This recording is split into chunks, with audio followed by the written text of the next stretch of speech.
బొబ్బిలిలో బాబు జగజ్జీవన్ రామ్ విగ్రహం వద్ద ఎంఆర్పీఎస్ 32వ ఆవిర్భావ దినోత్సవము మరియు పద్మశ్రీ మందకృష్ణ మాదిగ పుట్టినరోజు వేడుకలు ఘనంగా జరిగాయి. 32 సంవత్సరాల క్రితం ప్రకాశం జిల్లా ఈదిముడి గ్రామంలో జరిగిన అగ్రవర్ణాలు దళితులపై చేసిన దాడికి కారణంగానే ఈ ఎంఆర్పీఎస్ వ్యవస్థను స్థాపించినట్లుగా పేర్కొన్నారు. ఒక నాయకుడి కోసమే కాకుండా అన్ని కులాల వారి కోసం కూడా ఎంఆర్పీఎఫ్ అనేది నాయకత్వంగా ఉంది అని మందకృష్ణ మాదిగ పేర్కొన్నారు. ఇక ఆయన అడుగుజాడల్లో పనిచేయటం చాలా ఆనందంగా ఉంది అని స్థానికులు అన్నారు.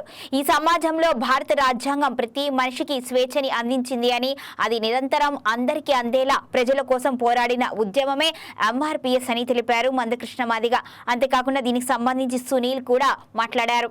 ఇక రాము మాదిగ కూడా మాట్లాడుతూ ఎంఆర్పీఎస్ అనేది ఒక జాతికి, ఒక మతానికి సంబంధించింది కాదు అని, సామాన్యులపై పోరాడే ప్రతి ఒక్కరికి కూడా ఈ పార్టీ ఆదర్శంగా ఉంటుంది అని చెప్పుకొచ్చారు. ఈ కార్యక్రమంలో సునీల్ కుమార్, కింతలి రాము, కింతలి చంటి, కింతలి చిన్న, పాలకొండ మహేష్, కింతలి పవన్, బొద్దాన శ్రీను తదితరులు పాల్గొన్నారు. 32 సంవత్సరాలు పూర్తి చేసుకున్న ఈ సుదీర్ఘ కాలంలో ఎన్నో ఒడిదుడుకులు వస్తున్నప్పటికీ కూడా అనుకున్న కార్యాచరణ సాధించి సమాజంలో ఒక నైతిక బాధ్యత వహిస్తున్నటువంటి మా కృష్ణమాదికి మనస్ఫూర్తిగా జన్మదిన శుభాకాంక్షలు తెలుసుకుంటున్నాం. అనేక రకమైనటువంటి ఉద్యమాలు చేస్తూ సామాన్యమైన ప్రజల కోసం ఒక బలమైన గుర్తుగా ప్రశ్నించినటువంటి కృష్ణమాదిగా ఈరోజు ఉండడం అనేది నిజంగా మరో అంబేద్కర్గా మేము భావిస్తూ ఆయన అడుగుజాడల్లో నడవడానికి మేము అందరం సిద్ధంగా ఉన్నాము.